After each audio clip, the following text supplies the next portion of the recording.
여기 14번째 성경 공부입니다. 1절 다 같이 읽겠습니다. 시작.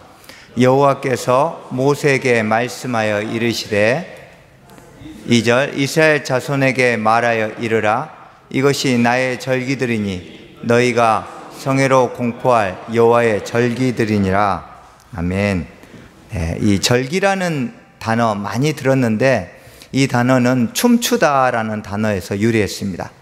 그러니까 이 절기가 단순히 때가 됐네, 명절을 지켜야 되네가 아니고 하나님 앞에서 춤추고 기뻐하는, 하나님 앞에서 기쁨의 축제를 여는 그런 의미로 춤추다에서 유래한 단어를 사용했습니다.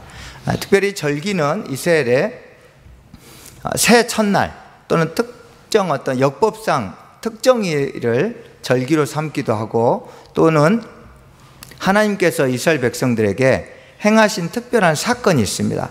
이 사건을 기념할 때도 절기를 지정합니다. 절기는 계속 늘어나겠죠. 그래서 처음에 몇 개 안 되던 절기들이 예수님 때는 거의 2배가 될 정도로 절기가 아주 많이 늘어났습니다. 그래서 하나님께서 행하신 사건, 그 사건의 의미를 기념하기 위해서 절기를 만드셨습니다. 제가 유인물 나눠드렸는데 이게 보시면 2가지 표가 있습니다. 그 중에 맨 뒤에 표를 한번 보시겠습니다. 뒷장에 신구약 절기 대조표라고 있는데요, 거기 왼쪽에 보면 태양력이라고 나와 있죠. 맨 왼쪽에요. 이거는 성경 읽을 때는 참조할 필요가 없습니다. 즉 성경 읽을 때는 이 사람들은, 유대인들은 태양력을 1절 사용하지 않기 때문에 그냥 우리가 대충 지금 계절이 이때쯤이겠구나 하고 우리의 이해를 돕기 위해서 달아놓은 거지, 실제 성경에는 종교력과 민간력만 기록되어 있습니다. 종교력은 우리가 흔히 알고 있는 이 출애굽대를 기점으로 해가지고 쭉 1년 12개월이 돌아가는 것이고, 민간력은 쉽게 말하면 우리의 음력입니다. 그래서 옆에다, 민간력 옆에다가 음력 써놓으시면, 그래서 종교력과 음력 2개를, 우리가 마치 양력과 음력을 쓰듯이 유대인들은 종교력과 음력인 민간력을 2가지를 사용합니다. 그래서 종교력 1월이 민간력으로는 7월, 이렇게 전혀 음력의 차이가 많이 납니다. 이거 이야기하려면 또 한참 걸리는데요, 우리는 4년에 한 번씩 윤달이지 않습니까? 이 사람들은 19년에 7번의 윤달을 집어넣는 방식으로 해서 아주 복잡하게 계산합니다. 그렇게 해서 비어있는 달수를 맞추는데, 그렇다 보니까 이런 기간의 차이가 발생합니다.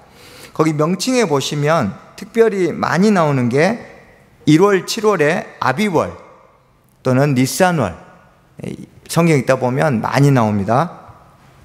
이때가 6월절 절기, 또 무교절 절기, 또 초실절, 또 칠칠절의 첫날, 또 맥추절, 이 안에 절기가 아주 많습니다. 그 다음 쭉 내려오시면 7월과 민간력으로는 1월에 에다님월, 또 튜시리월, 나팔절, 소위 말해서 신정과 구정이 있는데 구정을 가리킵니다. 그러니까 종교력으로 1월, 민간력으로 7월은 우리도 신정 구정이 있죠. 그래서 이때가 신정이고, 7월 또 음력으로는 1월이 이때가 구정, 이 사람들에게 진짜 명절, 신년 명절입니다. 그걸 나팔절이라고요. 그리고 대속죄일이 있고, 그리고 초막절 또는 장막절이라고 부르는, 그래서 우리가 성경을 접하면서 대다수 듣고 읽는 이 절기의 대부분이 1월과 7월에 집중되어 있습니다. 그 외에도 12월과 6월에 보면 아달월에서 부림절 이렇게 되어 있습니다. 맨 오른쪽 보시면 절기 때 읽혀지는 성경이 있는데, 유대인들은 절기 때 반드시 지정된 성경을 읽게 되어 있습니다. 그래서 부림절 때는 에스더서를 읽습니다. 당연하겠죠? 부림절에 유래가 적혀 있으니까. 또 6월절에는 우리 예상과 다르게 아가서를 읽습니다. 왜 아가서를 읽을까요? 아가서가 하나님의 우리를 향한 연애 편지, 사랑의 편지이기 때문에 이 구원의 감격을 회복하도록 아가서를 일으킵니다. 그 다음 오순절은 마침 밀배든 보리와 밀배든 때이기 때문에 그 배경이 같아서 룻기서를 읽습니다. 그리고 성전 파괴일에는 예레미야 예가서를 읽고, 그 다음 초막절에는 지금 곡식이 풍성하게, 과일이 풍성하게 소득이 있는데 뭘 읽습니까 지금? 헛되고 헛되니 모든 것이 헛되도다. 너희가 아무리 많이 모아도 그걸로 만족하지 말아라. 다 헛된 것이다 하고 전도서를 읽습니다. 그래서 각각의 의미하는 성경을 통해서 절기 때 주어진 의미들을 되새기는 것이 유대인들의 절기 그 의미와 또 읽는 성경입니다. 자, 그 다음 살펴보겠습니다. 절기 때는 하나님이 반드시 명령하신 것이 있는데 하나님 앞에 보여야 합니다. 특별히 3대 절기인 무교절, 유월절과 같습니다. 유월절, 그리고 칠칠절, 초막절, 이 3대 절기 때는 반드시 하나님 앞에 보이라고 했습니다. 하나님 앞에 보이라는 건 어디로 올라오라는 이야기입니까? 예루살렘이죠. 근데 나중에 이 칠칠절 때는 하나님 도저히 못 올라가겠습니다, 봐주십시오. 그래서 칠칠절이 빠졌어요. 왜냐하면 저기 북쪽에 사는 사람들은 예루살렘까지 올라오는데 한 3주 걸립니다. 그리고 일주일 동안 절기 지키고 다시 집까지 가는데 3주 걸려요. 그럼 7주 동안이면 이미 밀이 다 썩어 문드러집니다. 밀을 추수할 수가 없어요. 6월절에 갔다가 오면 밀이 다 말라 비틀어집니다. 그래서 아예 이 77절 기간에 밀이랑 보리를 추수하고 나면 이거를 그대로 광에다가 처음껏 첫 단을 맞단을 놔뒀다가 초막절 때 과일을 추수하죠. 그 과일하고 같이 바구니에 넣어가지고 초막절 때 77절의 제물을 같이 갖고 올라갑니다. 그래서 시간이 지나서 가나안에 정착하고 나서는 6월절과 초막절에만 예루살렘으로 순례 여행을 떠났습니다. 이스라엘 백성들에게 각 절기가 다가오면 예루살렘 성전에서 전령을 보내서 공지를 합니다. 그런데 구약 때는 6월절과 77절과 초막절을 지키라고 미리 전령을 보내서 알려줬는데 예수님 시대 때는 이게 더 늘어났습니다. 6월절, 또 두 번째 6월절이라고 혹시 아시나요? 두 번째 6월절이 있습니다. 몸이 아프거나 또는 여행 때문에 부득이하게 이런 사유가 해당되지 않는데 6월절 안 지키면 출교입니다. 공동체에서 추방입니다. 그러나 아이를 낳았는데 몸이 덜 풀었다거나 또는 외국 여행 갔다가 부득이하게 못 돌아왔거나 이런 특별한 이유 때문에 6월절을 못 지킬 때는 그 다음 달에 14일에 6월절을 지킵니다. 그래서 이 두 번째 6월절 때도 미리 전령을 보내서 알려주었습니다. 그리고 성전 파괴일 때 금식을 하라고 전령을 보내줬고, 그 다음 나팔절, 신년에, 그 다음 수전절, 수전절은 성전을 다시 수복한, 빼앗긴 성전을 다시 찾아서 정화시키는 날이 수전절인데요. 수전절, 그 다음 부림절, 민족이 멸망하려다가 포로지에서 살아난 사건, 이렇게 6개의 절기 때는 반드시 전령을 보내서 절기를 준비하라고 알려주었습니다. 이 절기는 농사를 알면 저절로 이해가 됩니다. 그래서 절기를 외우는 사람이 가장 바보입니다. 왜요? 내년 되면 또 잊어버릴 걸 왜 외웁니까? 읽어도 헷갈리는데. 그냥 농사 주기를 잘 이해하면 이때 보리를 추수하니까 맥추절이고 이때 밀을 추수하니까 오순절이구나, 이런 식으로 쭉 절기를 통해 농사 주기를 가지고 이해를 하시면 됩니다. 자, 일단은 우기와 건기가 있습니다. 서쪽, 이 바람이 중요한데요. 바람이 서쪽에서 불어오면 우기, 동쪽에서 불어오면 건기입니다. 서쪽은 무엇이 있습니까? 지중해. 그래서 이 습한 바람을 몰고 오니까 당연히 우기고, 그 다음 아라비아. 여기 동쪽의 아라비아는 지금 우리가 알고 있는 오만, 사우디 그 아라비아가 아닙니다. 요단강 우편을 그 당시 아라비아라고 했습니다. 그래서 사도 바울이 피난 갔던 바로 그곳인데요. 저 동쪽 아라비아 사막에 뜨거운 바람이 몰고 오면 그때부터 건기가 시작됩니다. 나눠드린 유인물의 그 두 번째 면에 농사 주기에 따른 절기표를 한번 참조하십시오. 거기 보시면 첫 시작을 어디서부터 하시냐면 티슈리 7이라고 적혀 있는 거 있죠? 찾으셨나요? 네. 종교력으로 7월. 이때부터가 이제 우리 태양력으로 하면 몇 월인가요? 9월에서 10월입니다. 그러니까 우리는 지금 추수가 다 끝날 때인데 이제 이 사람들은 곡식농사는 이미 5월에 다 6월 초면 밀배기가 다 끝납니다. 6월 5일이 오순절이니까. 그래서 한참을 한 몇 개월을 쉬었다가 이제 본격적으로 농번기철이에요. 이때 무엇이 내려야 되죠? 이른비가 내려야 됩니다. 이때 비가 내리지 않으면 6개월 동안 땅이 아주 푸석푸석 말라있기 때문에 씨를 뿌려도 뿌리를 내릴 수가 없습니다. 그래서 파종을 위해서 반드시 이때 이른비가 내려야 합니다. 그래서 이른비의 축복이라는 표현들이 많이 사용되는데 먹고 사느냐, 이 문제의 출발점이 이른비입니다. 자, 그렇게 파종하고 나면 그 다음에 보통 11월에 보리를 파종하고 그리고 12월에 밀을 파종합니다.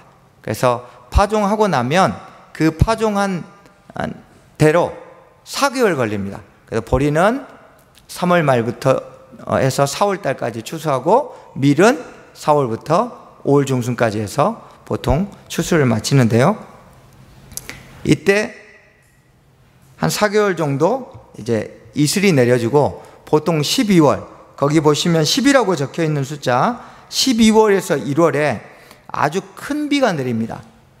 우리가 그 말씀 많이 아시죠? 마태복음에 비가 나고 창수가 나면 어떻게 한다 했죠? 다 쓸려간다고 했죠. 모래 위에 지은 집들이. 그때 나오는 창수가 바로 이 12월에 나오는 큰 비인데 이때 받은 비로 4월까지 버틸 정도로 굉장히 많은 비가 오고 이때 내리는 비에 따라 평소에는 도로였는데 갑자기 하천이 될 정도로 와디 현상이라고 하는데요. 굉장히 많은 비가 이때 내립니다. 그래서 이 비로 이제 근근히 버티다가 이때 큰 비가 잘 내려줘야 이제 곡식이 아주 튼튼하게 여물고 4월 초쯤이 되면 그때 이제 마지막으로 늦은 비가 내리는 거죠. 그래서 여기 보시면 태양력으로 3월과 4월 그리고 9월과 10월 이렇게 우기와 건기가 시작된다는 거 이해하시면 되겠고요. 이스라엘 여러분 과일은 주식입니까? 후식입니까? 후식이죠. 네, 이 사람들은 주식입니다. 예를 들어 밀과 보리만 가지고 먹고 살 수 있느냐? 없습니다.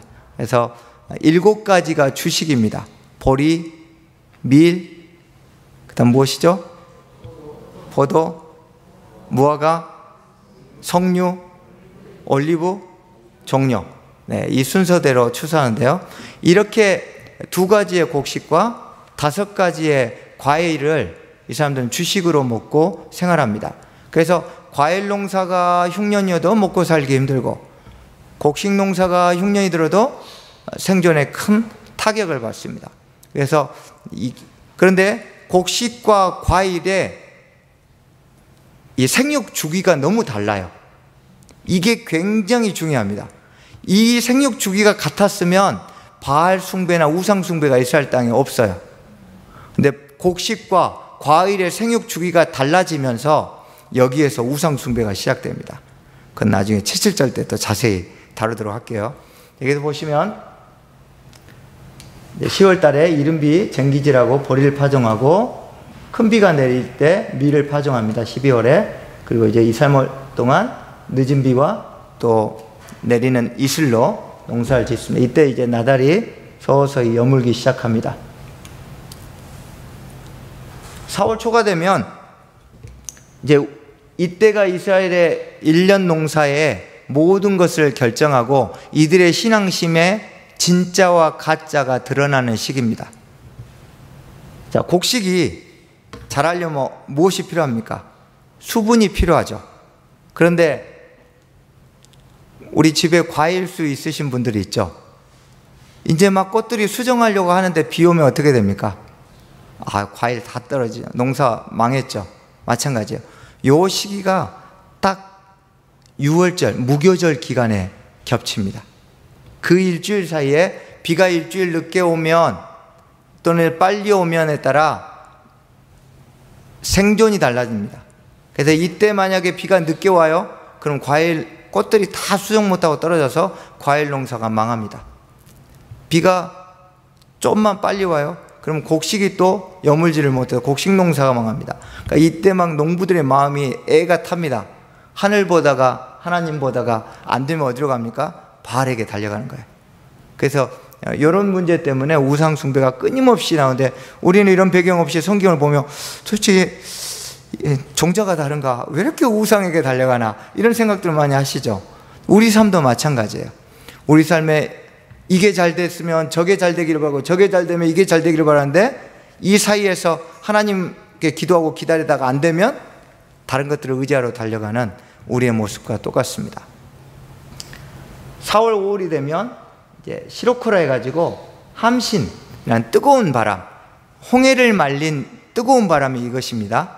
그리고 풀은 마르고 꽃은 시드나 할 때 그 꽃들을 시들게 했던 바람도 이 시로코입니다. 이 함신은 아랍어로 50이라는 뜻의 숫자인데요, 50 하면 무엇이 떠오르세요? 7, 7절, 77에 49. 그래서 이 50일 동안 부는 뜨거운 바람이 부는 때가 딱 77절 기간입니다. 그래서 77절 기간은 농부들이 이 뜨거운 바람에 곡식과 과일이 어떻게 될까 봐 마음을 졸이는 그런 시기입니다. 곡식을 다 베고 추수하고 나면 이제 6월 초에 오순절 때 하나님 앞에 추수한 밀로 떡을 만들어서 드리고, 이때부터 이제 8월까지 비 한 방울 내리지 않고 아주 땡볕이 내리쬐면 그때 이제 과일 열매가 아름답게 여물기 시작합니다. 그리고 8월부터 이제 추수를 시작합니다. 지금 여러분의 이해를 돕기 위해서 태양력으로 제가 다 말씀드렸습니다. 그래서 8월 말부터 추수를 해서 9월, 우리 한가위하고 비슷해요. 추석 때쯤이면 과일 추수를 거의 마칩니다. 그래서 가장 이 부분에서 핵심이 무엇이냐면 이른 비와 늦은 비입니다. 예레미야 5장 24절에 이렇게 말씀하세요. 또 너희 마음으로 우리에게 이른 비와 늦은 비를 때를 따라 주시며 우리를 위하여 추수 기한을 정하시는 우리 하나님 여호와를 경외하자 말하지도 아니하니. 너무나 우상에게 많이 달려갔더니 이제 뭐 하나님이 늦은 비를 주시든 이른 비를 주시든 신경 안 씁니다. 우리는 저쪽으로 달려가겠습니다 할 정도로 우상이 극심화된 것을 지금 예레미야가 이야기하고 있습니다. 여러분의 삶에는 이른 비와 늦은 비가 때에 따라 내리십니까? 내리면 좋은데 현실적으로 안 내립니다. 그렇죠? 여러분 원하는 대로 자식들이 탁탁 그 시점에 잘 되고 원하는 일이 탁탁탁 되나요? 아니에요. 우리 인생에 이른 비와 늦은 비가 제때 잘 안 내립니다. 그래서 우리가 믿음의 시험 때 서게 됩니다. 그럴 때 여러분 어디로 달려가셔야 될지 우리의 믿음이 드러나는 거예요. 그래서 왜 하나님 지금 이른 비를 내려주실 때, 왜 지금 늦은 비를 내려주실 때 안 내려주십니까? 네 믿음을 시험하려고 그런다. 주님의 음성으로 들으시고 이때 내 믿음의 진가를 하나님께 보이리라 하고 하나님 앞에 견고히 서시기 바랍니다. 특별히 4월에 이 아까 말씀드렸던 곡식과 보리, 이때는 정말 상상을 초월할 정도로 믿음이 필요합니다. 이것이 바로 우리 인생에 우리가 감당할 수 없는 고난의 때라고 생각합니다. 여러분 정말 고난의 때 우리가 어디로 달려가느냐가 우리가 그동안 믿고 또 붙들었던 것이 무엇인지를 정확하게 파악하고 분별할 수 있는 기회니까 이 고난의 기간을 하나님을 붙드는 또 증명하는 기간으로 삼으시기 바랍니다. 성회입니다. 2절에 성회라는 단어는 부름이라는 단어하고 거룩이라는 단어의 합성어입니다. 그래서 성회, 거룩한 모임이죠. 이 거룩한 모임은 부름과 거룩에 합성한데 거룩한 하나님의 부름 이런 뜻이에요. 그래서 거룩한 자들이 모였기 때문에 성회가 아니고 거룩하신 하나님께 부름을 받은 자들이 모였기 때문에 성회예요. 비슷한 것 같은데 다릅니다. 교회 공동체 역시 마찬가지입니다. 거룩한 자들이 모였습니까? 아니면 거룩하신 예수 그리스도께서 우리를 불러 모으셨기 때문에 거룩합니까? 후자죠. 근데 우리가 자꾸 착각을 해요. 거룩한 사람들이 모였다고. 별로 거룩하지 않는 인간들을 거룩하게 보니까 상처를 받고 자꾸 마음이 힘들어지는 거죠. 그래서 우리 옆에 한번 둘러보시죠. 거룩하지 않는 인간들을. 네. 그 안에 있는 예수 그리스도만 믿으십시오. 옆에 사람 믿지 마시고. 하나님이 우리를 부르셨기 때문에 우리가 거룩한 모임이 되는 거지, 우리 자신이 뭔가 됐다고 착각하고 교만하기 쉽습니다. 그래서 우리 모임이 하나님이 기뻐하시는 모임이 되려면 우리 새누리 공동체가 하나님 기뻐하시는 거룩한 공동체가 되려면 하나님이 부르셨으니까, 저 사람도 하나님이 부르셨으니까, 나도 하나님이 부르셨으니까, 그러면 상대를 용납할 수 있습니다. 그런데 아니 저 인간은 왜 저러나, 거룩한 사람이 이렇게 돼버린 거죠. 그래서 항상 나 자신 또 타인을 바라볼 때 그 사람의 거룩함이 아니라 그 사람 안에 거룩하게 하신 예수님, 성령님을 보는 눈을 달라고 기도해야 합니다. 그럴 때 우리가 교회 안에서 사람들에게 상처받지 않고 또는 밖으로 우리가 배타적이지 않을 수 있어요. 마치 우리는 거룩한 사람들인데 쟤들은 뭐야 하고 세상을 터부시하고 배타적으로 우리와 완전히 다른 사람인 것처럼 여길 수 있거든요. 그래서 이 상처와 배타성을 극복하려면 우리의 거룩함이 아니라 우리를 부르신 하나님의 거룩함을 붙드는 교회, 그런 공동체가 되어야 합니다. 3절 함께 읽겠습니다. 시작. 엿새 동안은 일할 것이요 일곱째 날은 쉴 안식일이니 성회의 날이라. 너희는 아무 일도 하지 말라.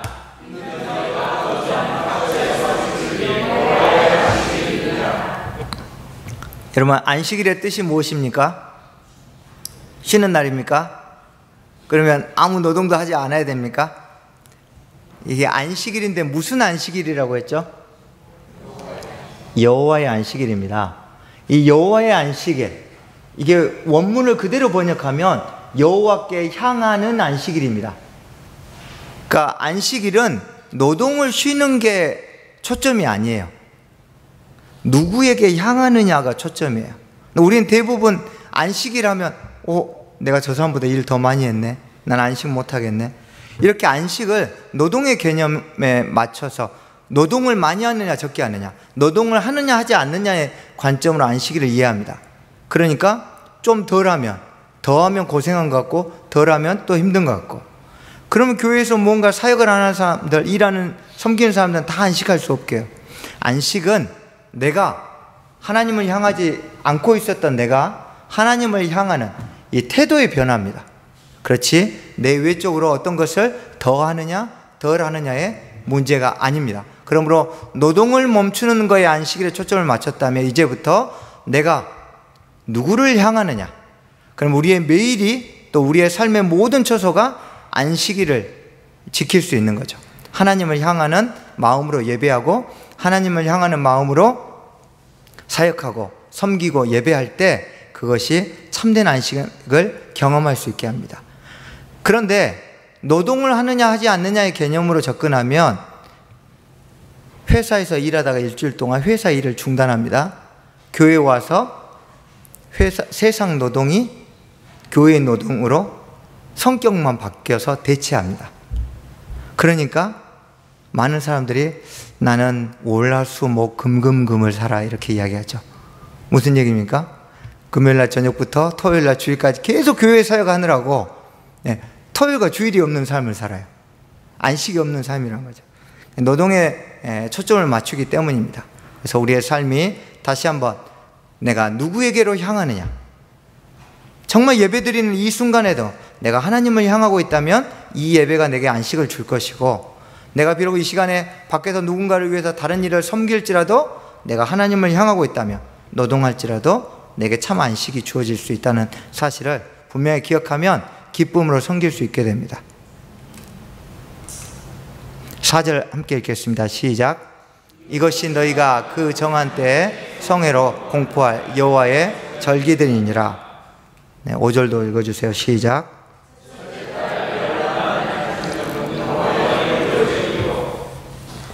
네, 6월절 가지고 한 3번 해야 될 것 같은데요. 먼저 6월절을 언제 지킵니까? 첫째 달에 지킵니다. 특별히 이제 제가 지금 여러분하고 같이 좀 살펴볼 6월절은 이제 우리가 성경을 예수님 중심으로 많이 보니까 이 1세기 예수님 시대의 6월절에 맞춰서 좀 설명을 드리려고 합니다. 첫째 달은 출애굽기 말씀에 보면 아비벌에, 또 그런데 에스더서에 보면 이날을 니산월이라고 했습니다. 왜냐하면 아비벌은 가나안에서 부르는 월 명칭이고 니산월은 바벨론에서 부르던 명칭이에요. 그래서 각각 같은 달을 이렇게 다르게 표현한, 시대에 따라 표현을 달리한 것 뿐이지 다 같은 첫째 달입니다. 이 첫째 달은 하나님이 이스라엘을 애굽으로부터 구원하신 그 달이 첫째 달입니다. 그래서 이 니산월 또는 아비벌에 대해서 착각하지 마시고 항상 이 달이 6월절이구나 하고 이해하시면 되겠습니다. 보통은 이 첫째 달에 보리가 이제 본격적으로 여물기 시작합니다. 여러분 왼쪽과 오른쪽 중에 어떤 것이 보리일까요? 이게 보리일까요? 이게 밀일까요? 자, 농촌 경력 20년 10년 없으세요? 네, 이게 수염으로 구별하는데요. 수염이 산발적으로, 둘 다 하늘로 난데 산발적으로 난 것이 보리고 하늘로, 네, 일직선으로 쭉 난 게 밀입니다. 그래서 되게 구별하기가 쉽지 않죠? 네, 그래서 이건 아얄론 골짜기에서 추수한 보리이삭, 이건 셰펠라에서, 나사렛에서 난 밀인데요. 이 두 가지가 한 달 간격으로 추수를 하는데, 특별히 이 보리의 이 이삭이 나오는 시기, 소위 말해서 이 알곡이 연글기 시작한 이때가 바로 6월절입니다. 그래서 아비벌에서 아비, 이게 보리 이삭이란 뜻이에요. 그럼 왜 보리 이삭을 이 6월절을 지키는 아비벌 명칭으로 했을까요? 하나님은 항상 뭔가를 이미지하고 연상하게 하십니다. 보리 이삭, 이때 또 그 삼이 꽃을 피워요. 그래서 보리가 이삭을 맺고 삼이 꽃이 피울 그 시점에 뭘 생각해요? 내가 너희를 종된 새 풀무 같은 애굽에서 탈출시켰다. 이것을 기억해라 라고 이미지. 그래서 항상 이게 피면 그대로 하나님이 우리를 구원하셨구나 하고 이 시기에 연결했습니다. 우리의 삶에도 연상되는 게 있어요.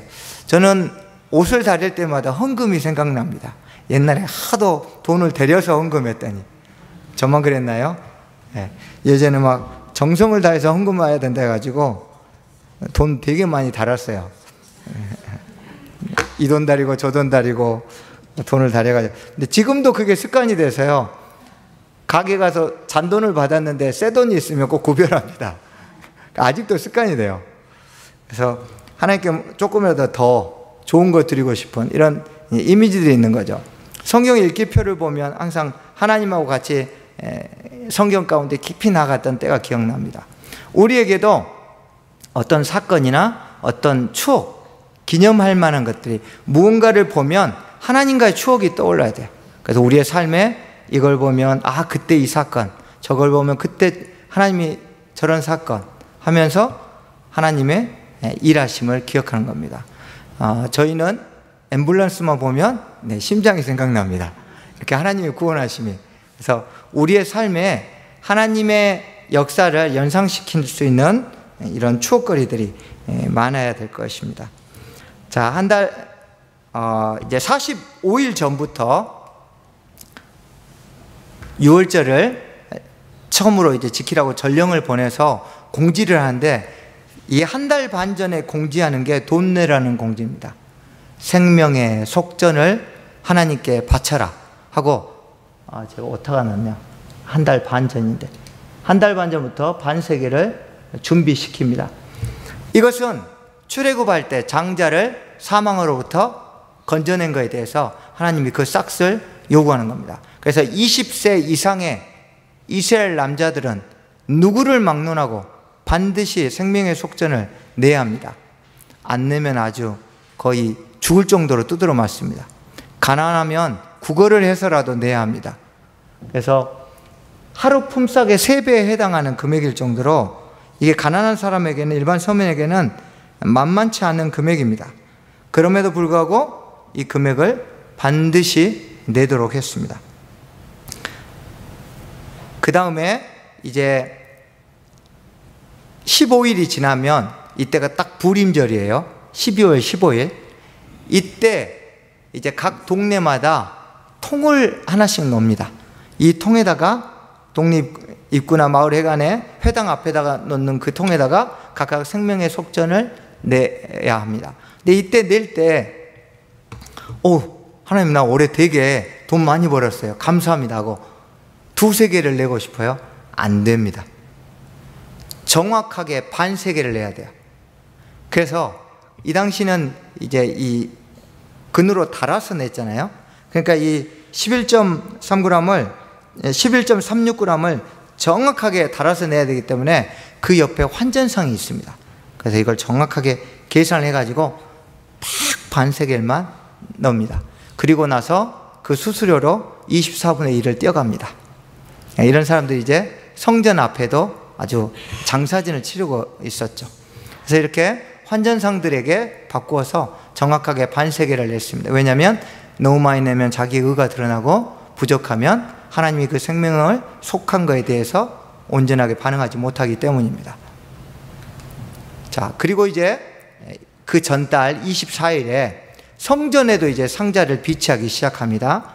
이 성전을 상자를 비치하면서 그 옆에 어마어마하게 많은 사람들이 와요. 양만 17만 마리를 잡으니까 일주일 동안. 그래서 10명당 한 마리 잡으니까 엄청나겠죠. 거의 150만 명이 오죠.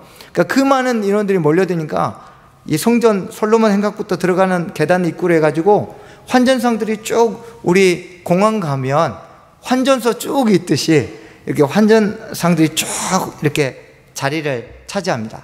그리고 이제 예수님 당시에는 멀리서 오는 사람들을 배려해서 양이나 비둘기나 이런 것들을 자기가 가축 중에서 골라요.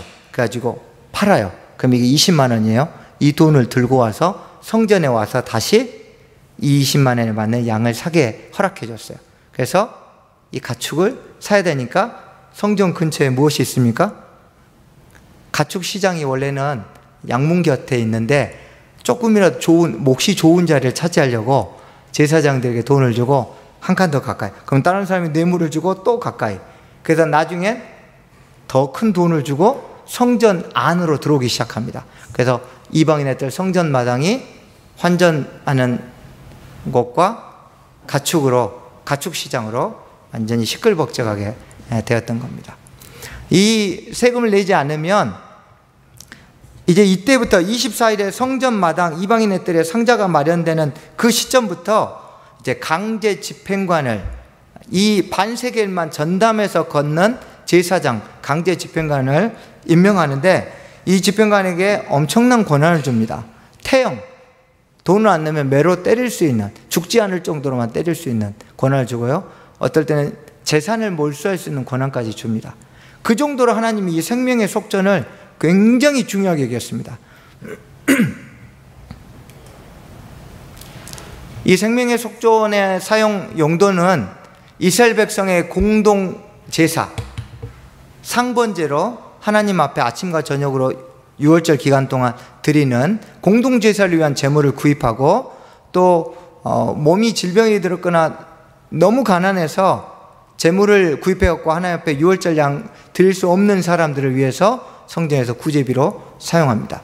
그리고 성전 제사에 사용될 물품, 목재, 또 기름, 포도주, 제사장 의복을 위한 옷감, 또 성전 기구 유지 보수 등의 비용으로 이 금액들을 사용합니다. 근데 이 돈이 전국에서 거치니까 얼마나 많겠습니까?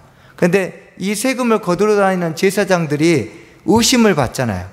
그래서 이 제사장들은 옷에 주머니를 하나도 못 달게 합니다. 그리고 한 명을 절대 보내지 않고 복수로 보내는데 돈을 거둘 동안 서로 계속 말을 시킵니다. 왜 그런 줄 아세요? 입에다가 숨겨서 가져갈까 봐.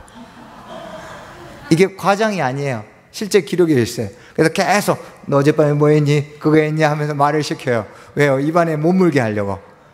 그만큼 어마어마한 이 양이 거치기 때문에 최대한 이 사역자인 제사장들이 이런 탐심에 눈물지 않도록 또 조심을 시켰습니다. 이런 배경 가운데서 예수님이 기도하는, 만민이 기도하는 하나님 아버지의 집인 성전을 강도의 소굴로 만들었다고 채찍으로 상을 엎으신 게 이런 배경 가운데 나온 거예요. 그래서 여러분이 마태복음 21장을 읽으실 때는 이런 좀 유월절의 분위기를 연상하시면서 읽으시면 훨씬 더 실감이 날 겁니다. 이것이 이제 그 고각적으로 발견이 안 돼가지고 사파로 그린 건데요. 이게 바로 반세계를 내는 통입니다. 근데 이 입구가 좁아가지고 한 번 넣으면 절대 빼낼 수가 없습니다. 네. 그래서 입구는 좁고 한 번 넣으면, 그래서 생명의 속전을 하나님께 드리면 물릴 수 없습니다.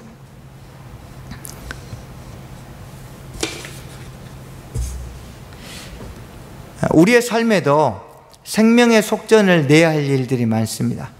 여러분의 삶에 지금 어떤 생명의 속전을 내고 있는지 한번 생각해 보십시오. 여러분 생명의 속전을 내야 합니까? 안 내야 합니까?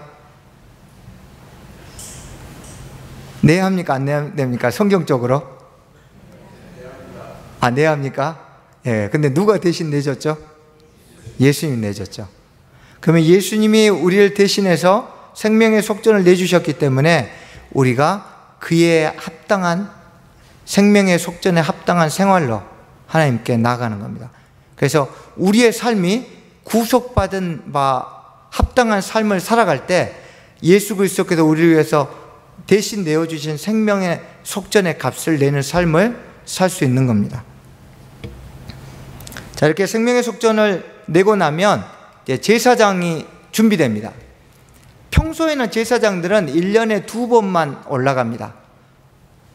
상반기에 일주일, 하반기에 일주일. 근데 이때만 모든 24개 반차에 제사장들 전체가 다 한 달 전부터 예루살렘에 올라가서 예행 연습을 하고 유월절을 준비합니다. 이때 반드시 신분을 확인합니다. 지금 우리가 에스라를 공부하고 있는데, 자, 포로 때 24개 반차는 원래 아론은 8개 반차를 만들었고 다윗이 24개 반차로 늘렸는데 나중에 4개 반차만 돌아왔어요. 포로에서. 그래서 이걸 다시 예수님 때 24개 반차로 복원시켰습니다. 그런데 이 포로기 이후에 또 전쟁이 일어나면서 포로로 잡혀가고 또는 끌려가고 하는 일이 계속 일어났겠죠. 그래서 포로기로 돌아온 그 4개 반차의 족보 중에서 그 이후 전쟁이나 어떤 뭐 약탈이나 이런 강도 때에 의해서 목에, 자기 어머니나 할머니나 목에 쪽이 포로로 잡혀간 일이 있는 제사장은 유월절 제사에 참여시키지 않습니다. 왜냐하면 혈통의 순수성이 의심되기 때문입니다. 이 사람이 진짜 순수하게 제사장 혈통을 유지했는지 아니면 다른 이방인의 혈통이 섞였는지 확인할 길이 없기 때문에 철저하게 신분을 확인해서 분명한 혈통만 성전 제사에 참여시켰습니다. 이것이 레위기 21장 6절 8절 말씀에 근거해서 제사장의 그 제사 지낼 자격을 분명하게 명시한 겁니다. 오늘 말씀 한번 정리해 보겠습니다. 우리의 모임이 성회가 돼야 되는데, 여러분 하나님의 교회 공동체는 하나님이 주관하시는, 하나님이 주인 되시는, 우리를 부르신 그분의 거룩하심 가운데 우리가 내어 맡길 때 우리의 모임이 거룩해지고 우리의 모임이 하나님 기뻐하시는 교회 공동체가 될 수 있습니다. 그리고 거룩한 모임의 정체성을 분명하게 가질 수 있습니다. 우리의 삶이, 또 우리 공동체가 지금 우리의 좀 잘난 맛으로 뭔가를 하려고 하고 있습니까? 아니면 우리의 부족하고 또 연약하지만 우리를 부르신 하나님이 있기 때문에 우리의 여러 가지 보이는 모습과 상관없이 우리가 하나님을 붙들고 달려가고 있는지, 우리가 어떤 성회를 이루고 있는지 우리 교회 공동체를 돌아봤으면 좋겠습니다. 두 번째로, 우리의 사역이 하나님을 향하고 있습니까? 여러분 지금 여러 가지로 1인 2역 3역들 하고 계시는데 그 안에서 안식을 누리고 계십니까? 사역을 좀 쉬면 안식을 누릴까요? 네, 그것도 물론이죠. 네, 힘에 부치면 좀 쉬어야겠죠. 그러나 우리의 방향을 바꿔야 합니다. 우리가 하나님을 향하지 않고 있기 때문에 안식을 누리지 않고 있지 않는지, 우리의 섬김의 기쁨이 사라지고 있지 않는지 다시 한번 우리 자신을 돌아보십시오. 그리고 생명의 속전을 내는 생활, 하나님이 그 아들 예수 그리스도를 통해서 우리를 대신해서 내어주신 그 생명의 속전에 합당한, 구원에 합당한 생활을 회복할 때 하나님 우리에게 그 생명의 값을 받으시고 기쁨의 웃음을 우리에게 보이실 겁니다. 이 세 가지 가지고 우리 한번 같이 기도하겠습니다.